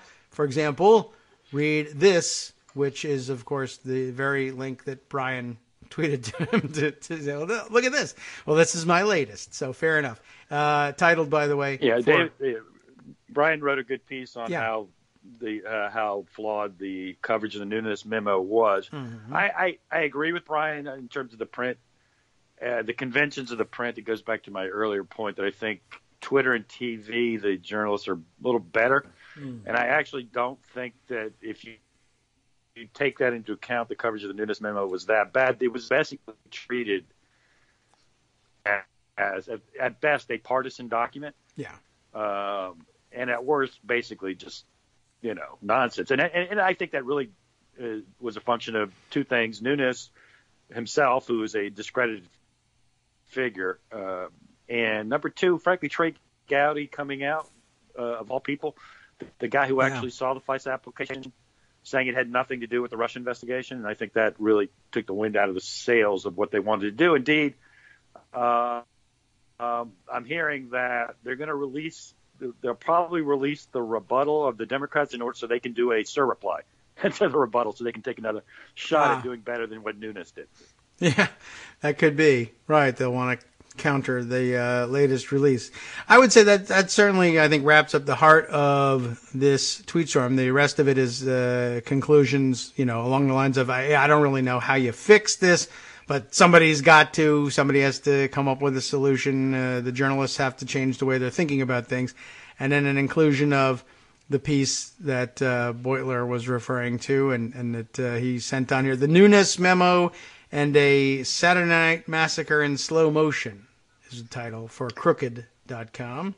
I do think that's a big missing part of it. How do you get the media to actually do that? And I think we all can think of fairly practical solutions on what the new rules of journalism should be.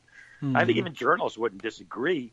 how do you get the entities to actually go along? Let's remember, for years and years, their fear was not only being beaten down by Brent Bozell and company, Reed Irvine, and all these guys who, as you know, David, you know who all these people are, but most people don't. The war against the conservative war against the media is 50 years old at least, right? Yeah. I mean, that's people remember Powell memo stuff, or remember reading about it in later years, anyway. Right. So that's not a new phenomenon. It really was Roger Ailes who completely changed the world, I thought, with the creation of Fox News, though, and I think that's the reaction of what's now termed the mainstream media to the rise of Fox News. Was a bottom line issue. They were worried about viewership, not just worried about, conservatives don't like it. Right. And we need to be fair. I think they were worried about dollars and cents. And Fox News still is the leading, in terms of viewership, cable news channel in America. It's much less so. I mean, this is one thing that's not really noted, though, is in the middle of the 2000s, Fox News was 3 times the size of, say, MSNBC and twice as big as CNN. Those are not the case anymore. It's fairly close now, so there has been a sea change in viewership habits. And yet the old hands, like an Andy Lack, who was brought back into NBC and MSNBC, still thinks the old world is involved, and he doesn't like that type of confrontation. Yeah, he wants to still have the let's pretend everybody's in good faith, and we'll ignore the blatant lie you just told me. Yeah. Well, they're finding some sort of solution. Maybe the problem isn't the approach of journalists as much as it is the system we've grown used to. I mean, I know the leadership. For the record anyway that Daniel Dale, who's got the luxury of writing for a Canadian newspaper, though based Toronto here in Star, Washington. Yeah, Toronto Star, right? Yeah. And he was, his take on things end of last week, his Friday afternoon take was, and again, tweeting does, I think, give them some additional leeway. I think the lawyers slapping or insisting that everybody slap the disclaimer of, tweets are my own, they don't reflect, my employer, and they're regarded as off the cuff and I think less frequently suable about than what appears in print, so they can editorialize a little bit. But he just went ahead and did it. I mean, not only tweeting his thoughts on it, but it was reflected in his piece. The memo doesn't merit neutral coverage. It's just so bad that it can't be treated that way. And he ran his piece under the headline, this GOP memo is nonsense. And then goes on. What was your reaction to the memo? The memo itself, when you first read it. I'm actually curious. I don't know. I mean, I didn't even really read it all the way through at any one sitting. My reaction to it, though, once You're I like finally, Trump, then. Yeah, right, yeah, but I tend to do a much better job of things. But yeah, but it became obvious as soon as I began to try and read it straight through. I was like, "There's nothing." Not only is the syntax is terrible, but I mean, as I'm reading, I didn't get a chance to read it straight through before. The rest of Twitter had dissected it and sent screen grabs and basically it said, this is it. And by the time I had hit all the highlights, I said, that I don't understand what's the revelation in this. Has this not all been alleged before and debunked piece by piece? I don't see where the news is in this. And I was kind of shocked that there wasn't anything. I didn't even see the argument. I mean, what's your argument exactly? And I said, well, I guess to me, there was Steele is a bad guy because he was a paid political operative. Yeah. And therefore bad. I mean, because anybody that knows anything knows that any search warrant, you go to a judge in a normal case, forget about a national security case, a normal case. Yeah. All right, this guy says this guy has drugs in his apartment. Yeah. By the way, I'm going to start our music here, which gives us our 30 seconds till we're out. But go ahead. Okay. But my point is, you go, and that's okay. Well, there's a biased source there. The guy probably hates the other guy. Whatever. And yeah. They go, boom, probable cause. I mean, if you really have a concern about it, boy, we need to upend our entire system of law enforcement. Anyway, Yeah. we're at the 30 seconds, so. All right. So I'll have more if you want to hear more. Sure. Well, hang on, half hour. and we'll address things again after this break. Hi, everybody. It's me, David. Let's change things up from the old fundraising pitch for just a minute and talk instead about how you can be a part of our show. If you've got a smartphone or any other electronic recording device, why not sit down and record a segment for us? Read us an important article and give us your take. Read one of your own original essays, or even just give us your commentary on something you'd like to share that's important to you. Then send the file to me at kagrox@gmail.com, and I'll try and work it into the show. Short segments, a few minutes in length, are easiest to fit in. And of course, I can't always guarantee that I'll be able to play everything, but if you've ever shouted at your radio or TV about something you wish was being covered, here's your chance to change that. Make the show your own. Send your submissions to me at kagrox@gmail.com.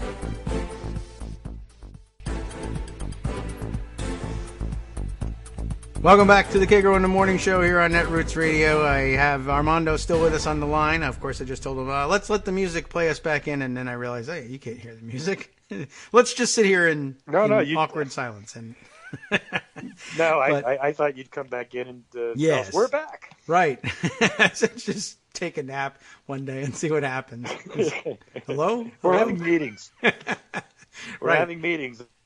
Well, we did have a meeting of sorts during the break. We basically did the next minute or two of the show, which we should have saved, but just in discussing things. One of the things that makes interpreting events difficult is not a lot of people are lawyers, and maybe that's a good thing, but there are more than there used to be, more than we need, absolutely. But and also there are, of course, people who are lawyers who are terrible lawyers or who haven't practiced in a while or whatever, but we don't know these things because we don't learn them. We either don't go to law school or it doesn't get enough attention in television crime dramas. And I credit television crime dramas for teaching people a lot of legal precepts. They drum it into their head. Everybody knows their Miranda rights because of TV.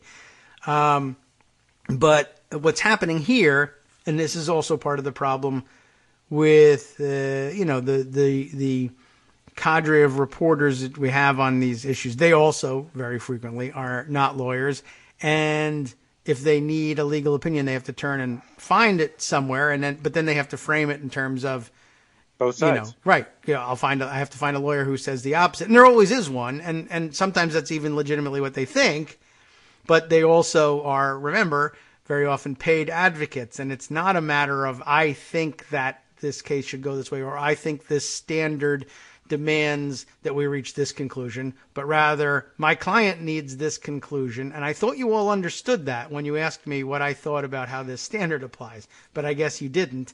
And the newspaper guy didn't bother to explain it to you. What's happening here with this claim from Nunes that, we have to throw this out because there's bias implicit in the system. Steele's a bad guy, or he hated Trump from the beginning, and or was being paid by Democrats and is therefore biased. Bias is a bad thing in a courtroom proceeding. The warrant is a courtroom proceeding, and so therefore something, we sort of know something about the Fourth Amendment and fruit of the poison tree, so therefore we have to throw the warrant and all the information it generated out because of the bias. And in reality, we're at a very different stage here than most people see, either when they're jurors and they're on jury duty or for watching crime dramas. They get the sense that, one, you want to edit the bias out. Two, everything has to be disclosed so that the jury can edit bias out. And three, that you need to prove everything beyond a reasonable doubt. And that isn't true. It only applies to the verdict stage. If you believe that the defendant has been proven guilty beyond a reasonable doubt and the whole jury thinks so, then fine, you vote to convict. The question of, do we issue a warrant to check out whether or not this person has committed a crime at the very beginning stages of an investigation has a very different standard, and it'll ring true and you'll hear it and you say, I think I have heard that on crime dramas. It's a probable cause. Do you have probable cause to believe that issuing this warrant will turn up something that will show that this person is probably guilty of something? are we going to get anything? Are we going to learn what's going on? Probably from checking this out. And is that thing probably worth the time of the prosecutors? And not, did he do it or does he have bias? And so very frequently, I'll let you on the conversation we were talking about in terms of drug dealers. A nice phrase, but here's the phrase that I think always is easier to understand. All it's right. more likely than not. Yes, that's what probable. The probable 51%. part. Yeah. 50% with Pence breaking the tie. Yes, right. That's all we need. It's like, okay, this you have some reason to do this. Okay, I'll grant it. That's almost what it means. Search warrants are granted pretty loosely, and maybe they shouldn't be. But if that's your issue, you got to start from the beginning. Yeah. Beyond that, even the bad faith arguments, they use that phrase "fruit of the poisonous tree" a lot about this stuff. And the real problem with their whole fruit of the poisonous tree doctrine is that the right wing Supreme Court with Republicans basically blew a big hole in the fruit of the poisonous tree doctrine. Well, that's true. There's the good faith exception. There's the inevitable discovery exception. There's a million. In essence, the fruit of the poisonous tree doctrine doesn't even really exist anymore. Yeah, Very that's for rarely is evidence thrown out based on that. That's for white-collar criminals and political VIPs. If you're a standard run-of-the-mill everyday criminal, they come up with something. They literally just invent exceptions to it. Well, this was an illegal search, so we have to get rid of the evidence. Yeah, but you're a drug dealer, so you're dumb. So probably you would have spilled the beans eventually anyway. So I don't know. It's an exception. Yeah, but even better is the good faith exception. It's even okay. It wasn't a legal search. The judge shouldn't have granted it, but you did when you came in and asked for it. You weren't doing it in bad faith. You didn't present false facts before you didn't, concoct some witness who doesn't actually exist to do it, and therefore it's okay. So an illegal search doesn't even mean anything anymore. Very rarely. So it's crazy. But beyond that, there's the other part of the equation is this wasn't even a criminal search warrant. And the reality is if there is that fruit of the poisonous tree type doctrine or a legal search that someone wants to make an exclusion argument, again, that's what it is. You want to exclude evidence at trial. Yeah, that's where things are excluded from. It will require Carter Page to be indicted and go to trial. Yeah, there isn't because any. Only Carter Page has this argument at his disposal. Nobody else can make this argument except Carter Page. Yeah, and of course we've learned in the last couple of days that in the context of is it probable that he's a legitimate target for FISA's surveillance? Well, the thing is, he's been meeting with Russians for a long time. He describes himself, it now turns out, as a informal advisor to the Kremlin. We see him traveling back and forth. We see him meeting with people who are identified or on our watch list of Russian spies, and he meets with them all the time whenever they're in New York. And now we think maybe we should figure out what he's doing all the time. Can we check this out? Well, is it more than 51% probable that he's doing something weird with all these Russian spies? I guess so, because most people don't just have coffee with Russian spies at regular intervals. Go find out what he's talking about. And it doesn't have to be winning. It can be that he's just a dupe. Yeah. And they're using him, and he doesn't know it. But that's still a basis for it. Right. I mean, if you find that out, have to be, decide what you want to do with it. And you would decide that at trial if there even was one. If there is a trial. Remember, this is a national security warrant. This is a FISA court warrant. This is a run-of-the-mill, the local DA suspects that Carter Page is up to no good, and therefore I'm going to try to put a wire on him, which isn't what even happened anyway. Right. It's a national security warrant, and there's the FISA court, which didn't exist before 1978. Before that, these just happened, and nobody said anything. Right. So I think that guy's a risk to national security. That's all you need. And you have a secret court, and you explain what you're doing, and 99% get approved. Right. But and maybe that's bad, but then you've really got to take it on. By the way, there's an issue that no one's even thinking about, I don't think, which is it's almost certain that the FBI engaged in 702 surveillance of Carter Page. 702 doesn't require a warrant. What is 702? 702 is the provision in the Patriot Act. Yeah.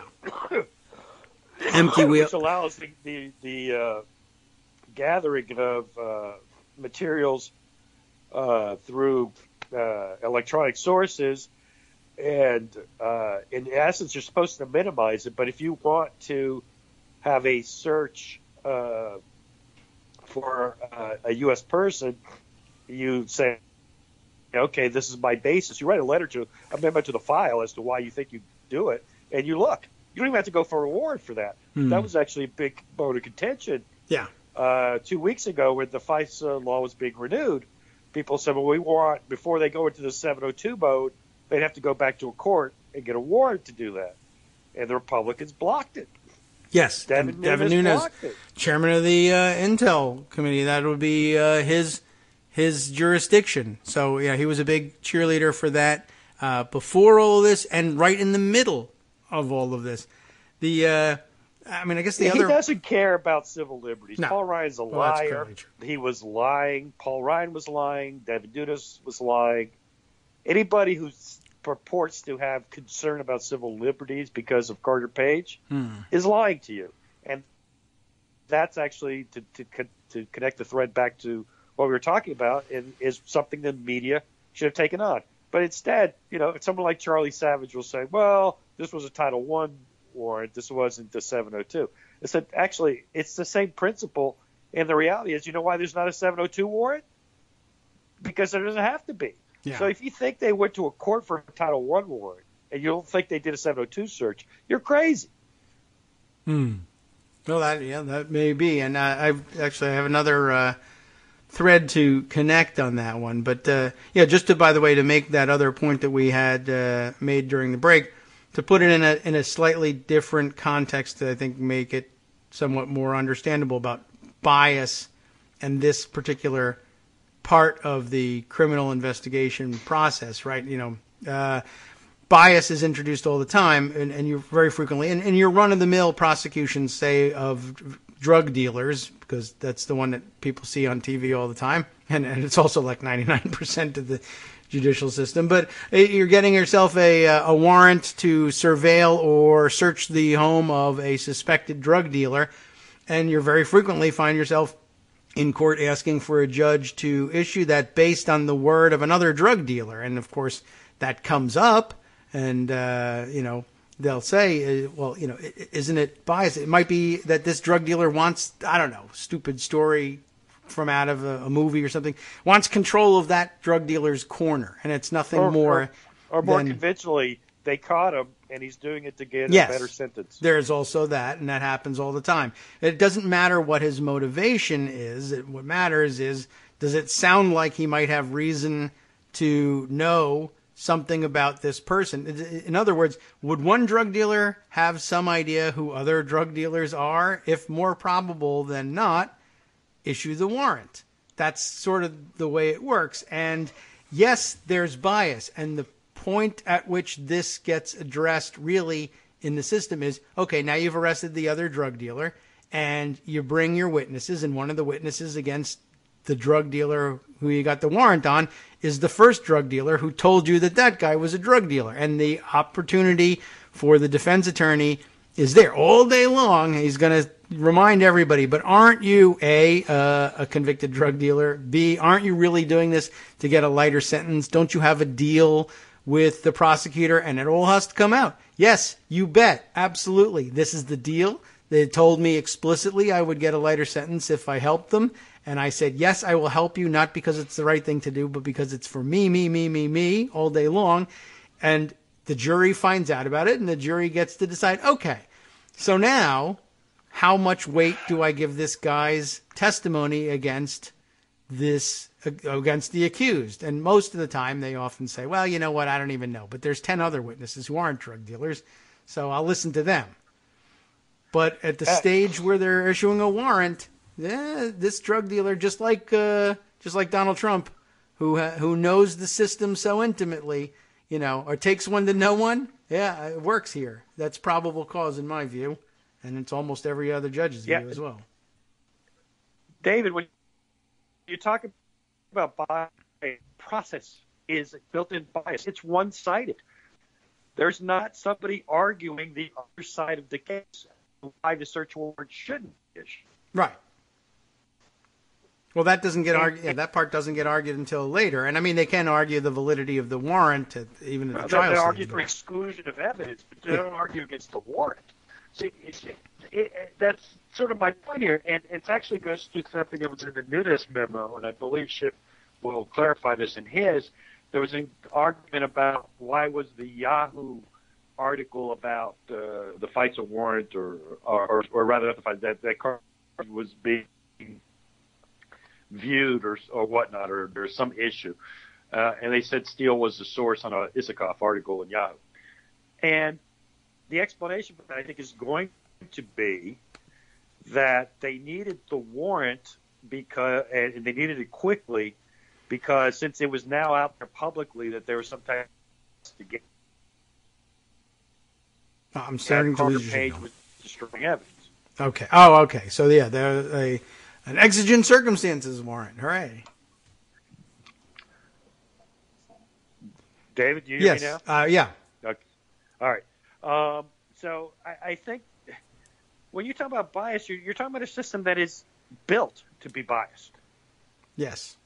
And it's almost ridiculous to say it. And again, what is this about? It's not about an overall investigation. It's about one particular search warrant against one particular individual. Amazingly, that individual happens to be Carter Page, of course. And here we get to the final, we just lied in your face part of this, and the media doesn't cover it. Yeah. At least not prominently.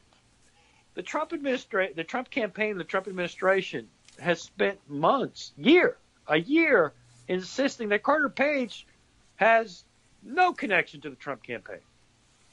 Yes. In fact, they announced his departure from the Trump campaign. And just yesterday, Devin Nunes, of course, infamously said Trump's never met Carter Page, George Papadopoulos. Papadopoulos, yes. And instantly everybody had at hand the photos of the two of them. The photo that was released by Donald Trump. Yeah. Oh, we got it with a search warrant. No, Donald Trump gave it to us. It's on his Twitter feed. Yeah, as everything is. So, again, this is Devin Nunes, again, lying. Now, a lot of people, of course, put out the picture and whatnot, but the reality is everything Devin Nunes says is a lie. Now he wants to investigate the Department of State. David. Yeah. He's the head of the House Intelligence Committee, which, by the way, is supposed to be recused from the Russia investigation. Right. Which everyone forgets. It's like Jeff Sessions is supposed to be recused. Everyone seems to forget that.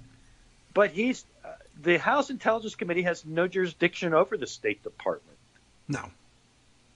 So how is Devin Nunes going to investigate the State Department? What is Paul Ryan doing? That is a good question.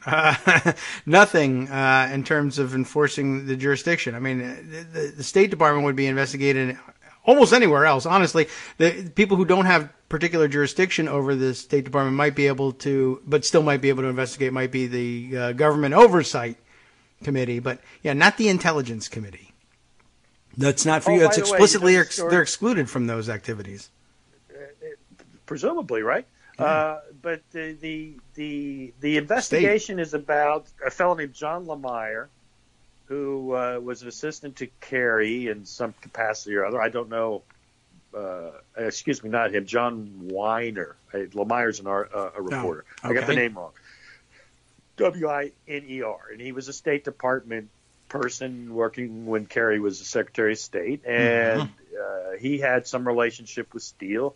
Steele gave him a document was created by some guy named Corey Schechter, who I've never heard of. Okay. Well, he was doing his own investigation. Apparently, he's like Seth Abramson style.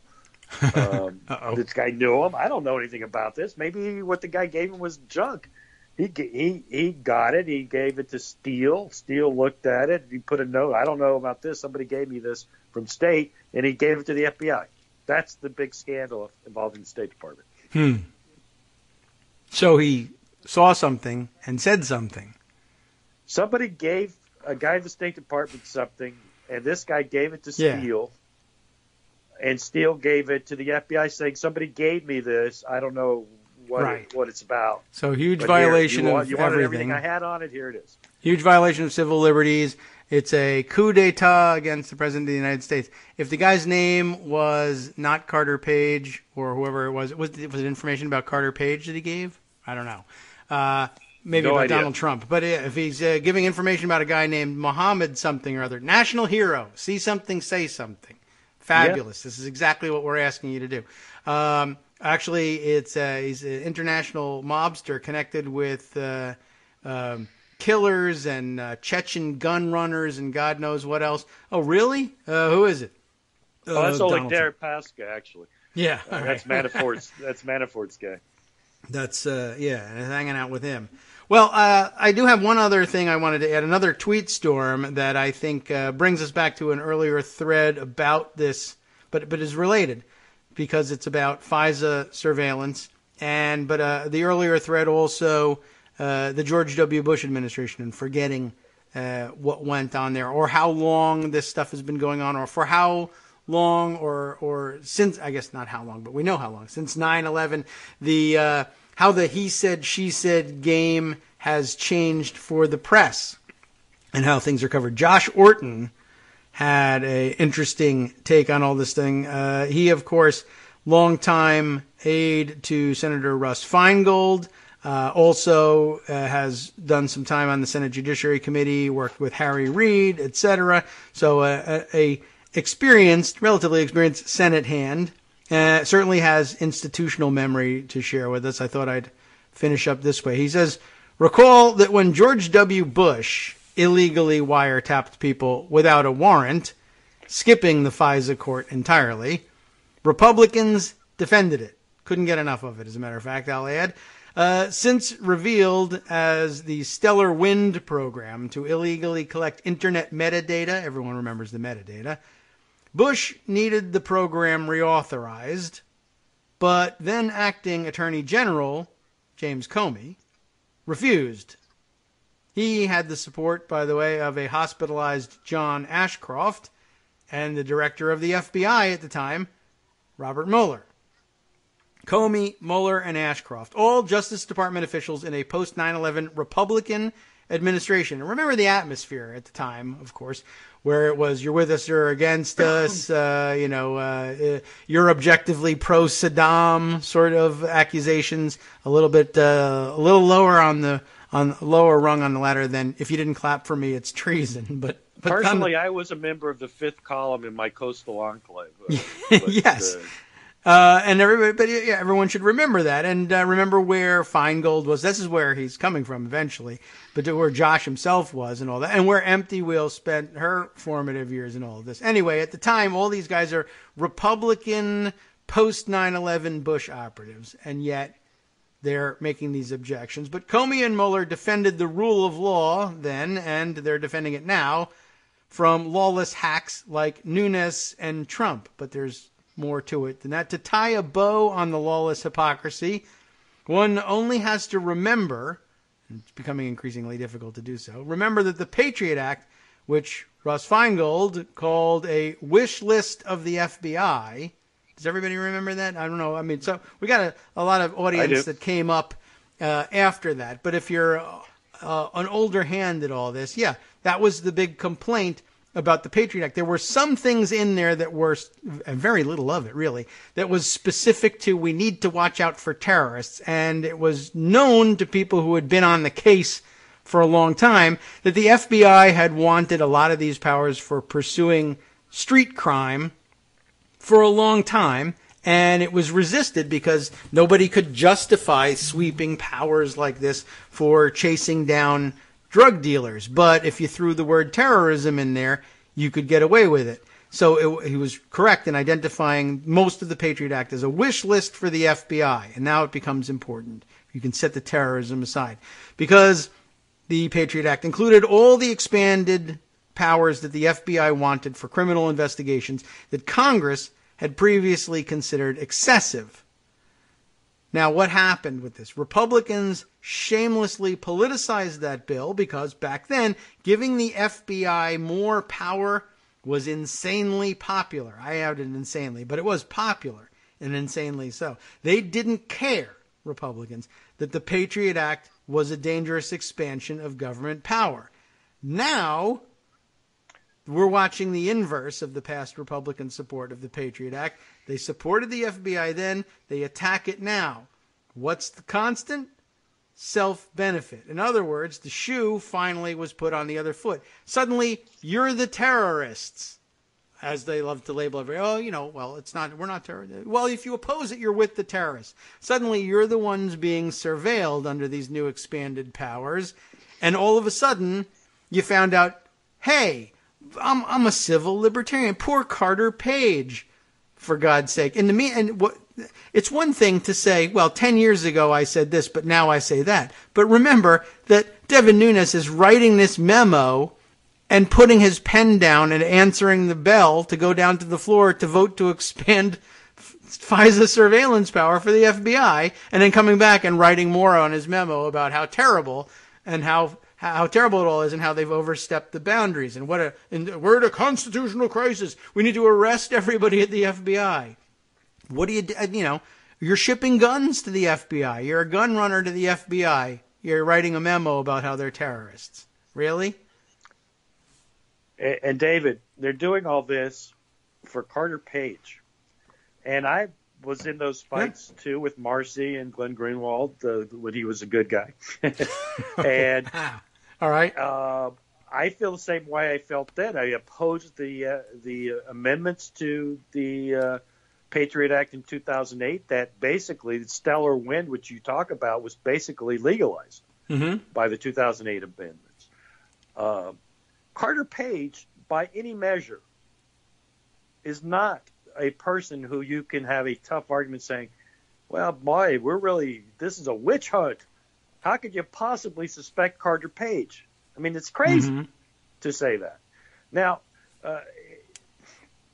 the whole notion of bias, again, and you're right, this is all self-interested and it's completely fraudulent. A guy like Trump, he's not against doing all these things to suspected terrorists. This is extreme vetting. He wants to torture them again, for Christ's sakes. So, this is all nonsense. And, of course, this is to circle back to what you're saying. This is where the media has to stop pretending that these things are in good faith. For this, the good faith, bad faith argument, I think, is appropriate, and that none of these arguments about Carter Page from the Republicans is in good faith. They're all in bad faith. Complete and utter bad faith. Well, apparently true. I wonder whether in thinking about it, it's sort of like, I think in parallel to the, believe it or not, the term limits argument that we sometimes, you and I, but as a society, we've had.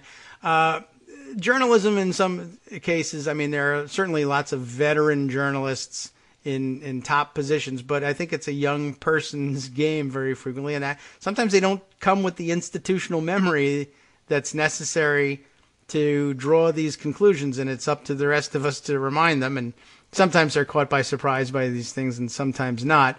But yeah, when you just keep churning through reporters because the pay is lousy, because we won't pay for ads or whatever, we don't give them enough clicks, I don't know, wherever the fault lies.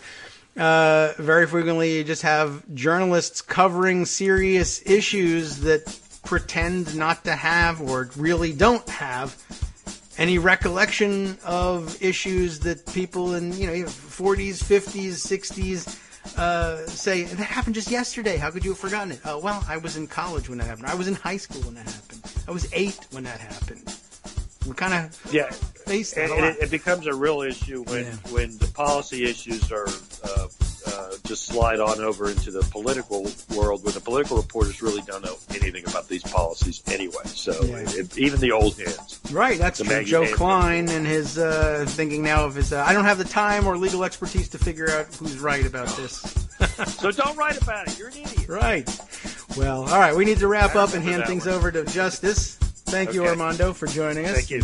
Good to hear from you, and I'm sure something will incense you for the rest of the week as well. Yeah, it's pretty amazing. All right. Well, yeah, Michael Musson with a closing comment here. Hard to believe that the GOP cares about biased motives in the Carter Page warrant when they didn't care about biased motives leading to a war. That's true.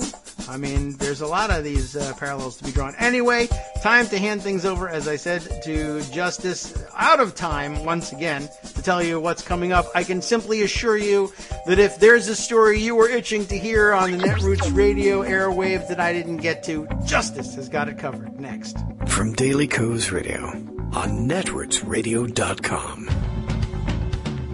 You have been listening to the Kagro in the Morning Show with David Waldman. Here's all the good stuff. Senators urge the Trump administration to resume the Equifax data breach probe. The Pentagon can't account for several hundreds of millions of dollars it spent. And a CNN employee found the DHS Super Bowl security reports tucked inside that back pocket of an airline seat before the game. Remember that story? More on that next.